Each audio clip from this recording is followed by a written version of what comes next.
ବେତାଳ uncle ନା? ବେତାଳ ଆଉ ନାହିଁ ତ, ବେତାଳ ଅଛି ଖାଲି ଘନ। ବେତାଳ ଅଙ୍କଲ ତମ ଯୋଉ ଭିଡ଼ିଓ ଗୁଡ଼ା ବହୁତ ବଢ଼ିଆ, ତମ ଭିଡ଼ିଓ ଦେଖେ ମୁଁ ସବୁବେଳେ। ଆଉ କ'ଣ ମୋ ଭିଡ଼ିଓ ଅଛି? ଯେବେଠୁ ସେଇ ଏସି ଇଣ୍ଟରନେଟ୍ ବାଲା ଆମ ଭିଡ଼ିଓ ଛାଡ଼ିଥିଲେ ସେଇଦିନ କତରୁ ମୋ ପିଲାମାନେ ଟିକେ ବୁଢ଼ା ଲୋକମାନେ ସବୁ ମୋ ଭିଡ଼ିଓ ଦେଖୁଥିଲେ।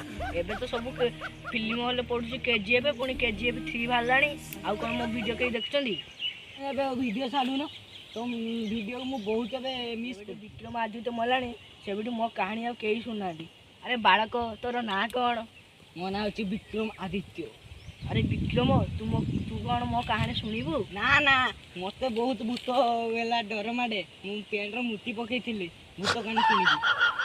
ଯଦି ମୋ କାହାଣୀ ନ ଶୁଣିବୁ ତାହେଲେ ଏ ଜଙ୍ଗଲରେ ତୁ ଆଉ ବାହାରି ପାରିବୁନି, କାରଣ ଏଇ ଜଙ୍ଗଲରେ ସବୁ ଜନ୍ତୁମାନେ ତୋତେ, ବାଘ ଭାଲୁମାନେ ତୋତେ ସବୁ ଖାଇଦେବେ। ଯଦି ତୁ କିନ୍ତୁ ମୋ କାହାଣୀ ଶୁଣିବୁ ତାହେଲେ ତୋତେ ଜଙ୍ଗଲରେ କେଉଁ ବାଟେ ବାଟ ଅଛି ମୁଁ ତୋତେ କହିଦେବି।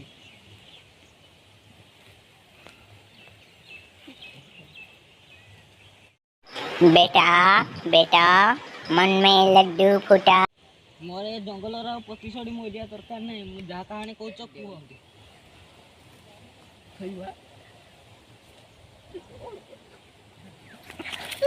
ବୋଲି ବୋଲି ମୋ ଭିଟାମିନ୍ ସଟ୍ ହେଇଗଲାଣି, ମୁଁ ନେଇକି ଯିବା।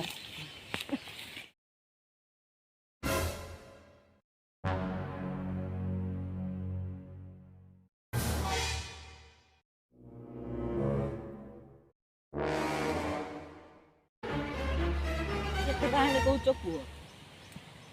ଓଡ଼ିଶାର ବାଲେଶ୍ୱର ଜିଲ୍ଲାରେ ବାଣପୁର ଗ୍ରାମର ଗୋଟେ ଗାଁ ଥିଲା। ସେଠାରେ ଦଳେ କୁମ୍ଭାରମାନେ ବସବାସ କରୁଥିଲେ। ସେମାନେ ହାଣ୍ଡି ବିକି ନିଜର ପରିବାର ଚଳାଉଥିଲେ। ଦିନେ ହାଣ୍ଡି ବିକିବାକୁ ଯାଇ ଫେରିବା ବାଟରେ ରାସ୍ତା ମଝିରେ ଝାଡ଼ା ଯାଇଥିଲେ। ସେତେବେଳେ ରାସ୍ତାରେ ଏକ ରସିକ ନାମକ ଏକ ଲୋକ ଜାଳି ବିକି ଘରକୁ ଫେରୁଥିଲା। ସେମାନେ ଦେଇ କହିଲେ, ବାଟରେ ଭାଲୁ ଅଛି ଓ ଆଗକୁ ଯାଅନି। ସେଇ ଟାଇମ୍ରେ ଗଲା କି ଭାଲୁ ହୁଏ, ଭାଲୁକୁ ଗୋଟେ ମାରିବି ଗୋଇଠା, ସିଏ ଟପାଟପ ହେଇ କରିବ। ରସିକ ସେଇ ବାଟ ଦେଇ ମାଡ଼ି ଚାଲିଲା ଓ ତାର ପୁଅ ସେଇ ବାଟରେ ଦେଇ ଫେରୁଥିଲା ଘରକୁ। ସେତେବେଳେ ତା ପୁଅ ତା ବାପାର ଚିତ୍କାର ଶୁଣିବାକୁ ପାଇଲା। ତା ଚିତ୍କାର ଶୁଣି ଆମେ ସମସ୍ତେ ଧାଇଁଗଲେ। ଆମେ ଦୌଡ଼ି ଯାଇ ଦେଖିଲେ ଯେ ରସିକକୁ ଭାଲୁଟି ଆକ୍ରମଣ କରୁଛି ଓ ଆମେ ଭାଲୁକୁ ଯାଇକି ଆକ୍ରମଣ କରି ଭାଲୁଟିକୁ ଖେଜିଦେଲୁ। ଓ ରସିକ ଦେଖିଲାକୁ ରସିକର ମୁଣ୍ଡଟିକି ନେଇ ଭାଲୁ ପଳାଇ ଯାଇଛି। ଓ ରସିକ ବଞ୍ଚିକି ହାତ ଗୋଡ଼ ଛଟପଟ କରୁଥିଲା। ତାକୁ ନେଇକି ଆମେ ହସ୍ପିଟାଲ ନେଇଯାଇଥିଲୁ। ହସ୍ପିଟାଲରୁ ନେଇକି ଆସି ତାକୁ ସିଏ ବଞ୍ଚି ଯାଇଥିଲା। ଘରକୁ ଫେରିଲା ବାଟରେ ଦେଖିଲେ ଯେ ଗଦାକୁ ପୁଣି ସେଇ ଭାଲୁଟି ଆକ୍ରମଣ କରିଥିଲା। ଓ ତାର ପୁଅ ଅଶୋକା ଧାଇଁ ଆସି ଗୋଟେ କୋଠିଟାକୁ ନେଇକି ଧାଇଁକି ଆସିଲା।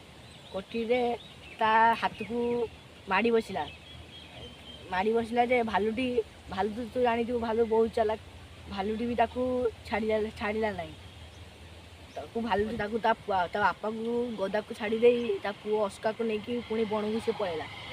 ତାହେଲେ ଅସ୍କାର କ'ଣ ହେଲା? ତୁ ଯଦି ଅସ୍କାର କ'ଣ ହେଲା ତୁ ଦେଖିବାକୁ ଚାହୁଁଛୁ ତାହେଲେ ଦର୍ଶକ ବନ୍ଧୁମାନେ ପାର୍ଟ 2ଟି ଦେଖିବାକୁ ଚାହୁଁଛୁ, ଦେଖିବେ ଆପଣ। ଆଉ କମେଣ୍ଟରେ କ'ଣ ସବୁ ଚ୍ୟାନେଲକୁ ସବସ୍କ୍ରାଇବ୍ କରନ୍ତୁ, ଲାଇକ୍ କରନ୍ତୁ, ସେୟାର କରନ୍ତୁ ଏବଂ କମେଣ୍ଟ କରନ୍ତୁ।